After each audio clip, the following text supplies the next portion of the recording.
Hello बच्चों, चलिए प्रश्न को पढ़ते। इसमें लिखा किसी परिपथ में प्रेरक एल तथा संधारित्र सी श्रेणी क्रम में लगे हैं तो परिपथ पर आरोपित जो वोल्टेज सिग्नल है वो डीसी वोल्टेज तथा उच्च आवृत्ति के एसी वोल्टेज का मिश्रण है। तो समझाइए कि डीसी वोल्टेज सी के सिरों पर तथा एसी वोल्टेज एल के सिरों पर लगेगा। तो बच्चों ये हमें समझाना है। तो चलिए बच्चों इस प्रश्न की मूल अवधारणा को हम देख लेते हैं। बच्चों इस प्रश्न की मूल अवधारणा में हम देख लेते हैं कि कोई हमारा परिपथ इस प्रकार से जिसमें प्रेरण कुंडली एल है बच्चों, और ये संधारित्र बच्चों सी इस प्रकार से लगा हुआ है बच्चों श्रेणी क्रम में, किसी बच्चों वोल्टता स्रोत से इस प्रकार से जुड़ा हुआ है। तो बच्चों ये जो प्रेरण कुंडली का प्रतिघात होता है इसे हम प्रेरकीय प्रतिघात कहते हैं।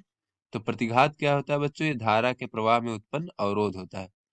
तो बच्चों इसे हम एक्सेल से प्रदर्शित करते हैं। इसका मान होता है बच्चों ओमेगा एल। और बच्चों जो संधारित्र के द्वारा प्रतिघात उत्पन्न होता है उसे हम धारितीय प्रतिघात कहते हैं बच्चों, और इसे हम एक्ससी से प्रदर्शित करते हैं।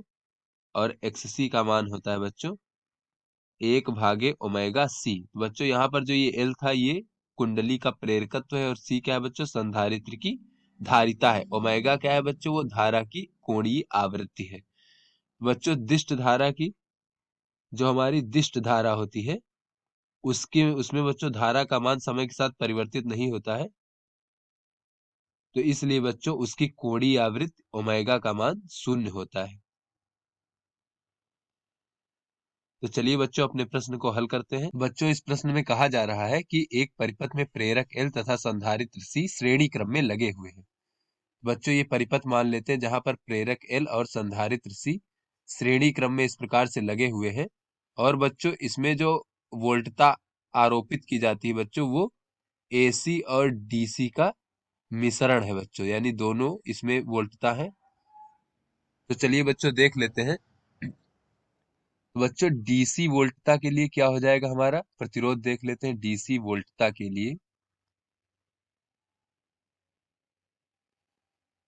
बच्चों डीसी वोल्टता के लिए अगर हम देखें तो प्रेरकीय प्रतिघात का मान कितना हो जाएगा? प्रेरकीय प्रतिघात। तो बच्चों ये प्रेरकीय प्रतिघात एक्सल बराबर होता है ओमेगा एल। तो बच्चों दिष्ट धारा के लिए ओमेगा का मान 0 होता है। तो इसलिए बच्चों ये हमारा प्रेरकीय प्रतिघात का मान 0 हो जाएगा।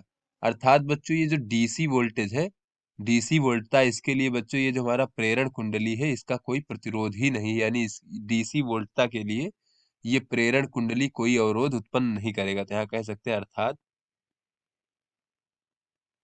डीसी वोल्टता के लिए प्रेरण कुंडली कोई अवरोध उत्पन्न नहीं करेगा। या फिर ये बच्चों कह लें डीसी वोल्टता के कारण जो डीसी धारा होगी, यहाँ पर डीसी धारा लिख लेते हैं बच्चों,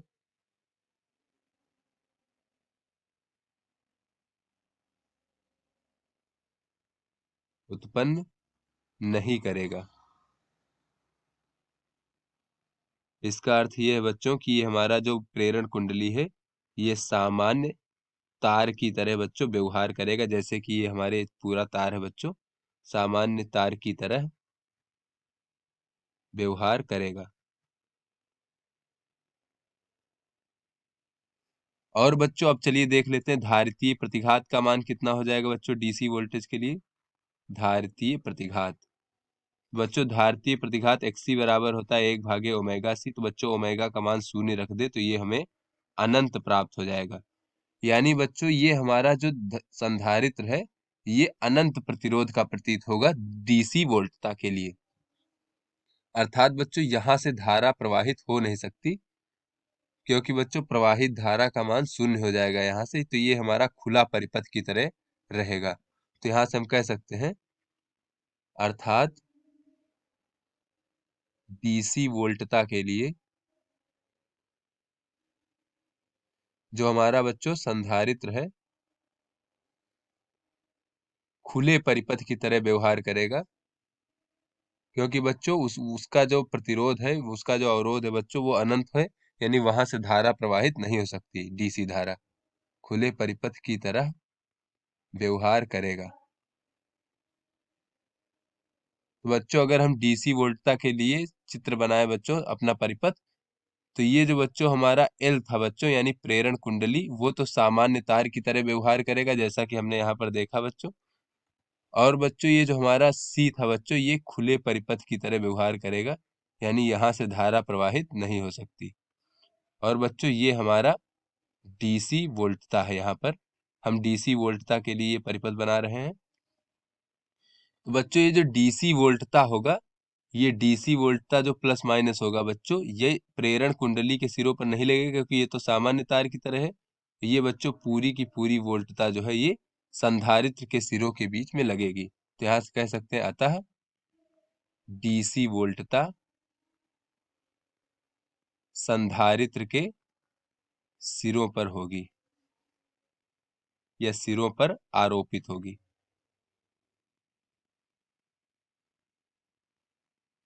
तो चलिए बच्चों अपने प्रश्न को आगे देखते हैं। तो आगे कहा जा रहा है बच्चों प्रत्यावर्ती वोल्टता के लिए बच्चों, तो उच्च आवृत्ति की प्रत्यावर्ती वोल्टता के लिए देख लेते हैं बच्चों। प्रत्यावर्ती, यहाँ पर उच्च आवृत्ति लिख लेते हैं, उच्च आवृत्ति, उच्च आवृत्ति की प्रत्यावर्ती वोल्टता के लिए। तो बच्चों उच्च आवृत्ति की प्रत्यावर्ती वोल्टता के लिए अगर हम प्रेरकीय प्रतिघात देखें बच्चों, कि प्रेरण कुंडली का प्रेरकीय प्रतिघात का मान कितना हो जाएगा बच्चों, तो ये होता है ओमेगा एल। ओमेगा का मान होता है बच्चों 2 पाई एफ एल। तो बच्चों एफ का मान उच्च है, तो ये प्रेरकीय प्रतिघात बहुत अधिक होगा बच्चों। अगर उच्च आवृत्ति है तो प्रत्यावर्ती धारा के लिए प्रेरकीय प्रतिघात का मान बहुत अधिक होगा। अब चलिए बच्चों देख लेते हैं धारितीय प्रतिघात। तो बच्चों धारितीय प्रतिघात जो होता है वो एक्स सी बराबर होता है 1/ओमेगा सी। ओमेगा का मान होता है बच्चों 2 पाई एफ सी। तो बच्चों अगर आवृत्ति एफ का मान बहुत उच्च है तो इसका मान जो है बच्चों, जो हमारा धारितीय प्रतिघात है इसका मान बहुत कम होगा। यानी कि बच्चों जो हमारा प्रत्यावर्ती वोल्टता है उसके लिए प्रेरकीय प्रतिघात का मान जो है बहुत अधिक होगा, और ये जो हमारा धारितीय प्रतिघात है इसका मान बहुत कम होगा। तो बच्चों इसे हम नगण्य मान सकते हैं बच्चों, नगण्य मान सकते हैं, लगभग शून्य के बराबर मान सकते हैं। और बच्चों ये बहुत अधिक है तो इसका मान बच्चों अनंत मान सकते हैं कि ये बहुत अधिक है। तो बच्चों प्रत्यावर्ती धारा की स्थिति में बच्चों क्या हो जाएगा, ये हमारा जहां पर ये प्रेरण कुंडली लगा है ये खुले परिपथ की तरह व्यवहार करेगा, और जो हमारा धारिता है बच्चों संधारित्र ये हमारा सामान्य तार की तरह व्यवहार करेगा। तो यहाँ से हम लिख सकते हैं बच्चों प्रत्यावर्ती, अतः प्रत्यावर्ती धारा के लिए संधारित्र जो है बच्चों इसका प्रतिरोध नगण्य हो जाएगा, तो संधारित्र सामान्य तार की तरह व्यवहार करेगा।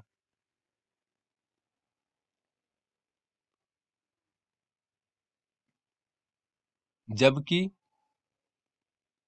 जो बच्चों हमारी कुंडली है प्रेरण कुंडली वो खुले परिपथ की तरह व्यवहार करेगी, क्योंकि उसका प्रतिरोध बहुत अधिक होगा तो वहां से धारा प्रवाहित नहीं हो पाएगी बच्चों, परिपथ की तरह व्यवहार करेगा। तो ऐसे में बच्चों अगर हम इसके लिए बनाए बच्चों, तो ये हमारा बच्चों ये हमारा जो प्रेरण कुंडली है ये खुले परिपथ की तरह व्यवहार करेगा, जबकि संधारित्र जो है वो सामान्य तार की तरह व्यवहार करेगा। तो बच्चों ये जो हमारी एसी वोल्टता है, एसी वोल्टता ये हमारा बच्चों इसके सिरों पर प्राप्त होगी, यानी एल के सिरों पर प्राप्त होगी, क्योंकि यहाँ से धारा प्रवाहित नहीं होगी तो इस प्रकार से बच्चों इसके सिरों पर प्राप्त होगी।